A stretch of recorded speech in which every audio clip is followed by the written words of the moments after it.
Weapon number 1, possessive control disguised as protection. As a child, I didn't have many friends who weren't Jehovah's Witnesses. The scripture at 1 Corinthians 15, verse 33, was repeatedly used to discourage associations with what Jehovah's Witnesses call worldly people.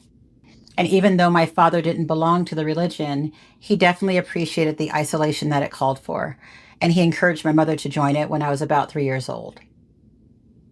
Whenever I started to get close to anyone on the outside, my father would pick them apart and say negative things about their character, trying to undermine my friendships and destroy any potential outside support systems under the guise of protecting me. For example, just before my senior year of high school began, he called me downstairs specifically to tell me, without any basis, that my worldly best friend was promiscuous, that he'd seen her type before, and he predicted that she'd be pregnant before the school year was over. And he also said that if I continued my friendship with her, other people would assume that I was promiscuous as well. A few years later, when I got engaged and started planning a life with my future husband, my father resorted to his usual tricks, saying disparaging things to try and minimize our relationship. When I shut that down, he switched gears. He called me at work, and he actually told me that he had people watching me there and reporting back to him.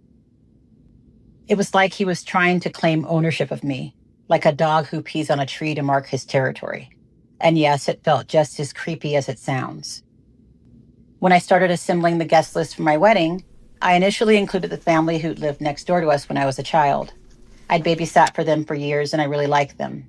My father intervened, telling me that he'd overheard them using the N-word and that I shouldn't invite them. Even though this went against every instinct that I had about them, I took them off the list to appease him. And I still regret that to this day because I know that what he said was a lie. Possessive control from a narcissistic father may not look like control at first. It might seem like concern. But make no mistake, what he calls protection is really about ownership. He isolates you from outside support systems, blocks any of your attempts at independence, and may even escalate into veiled threats when you push back. Over time, you're conditioned to second-guess your instincts and mistrust the very world beyond him until your life shrinks down to what he allows. That's not love, that's domination wrapped in false concern. And naming it is the first step toward breaking free from its harmful effects.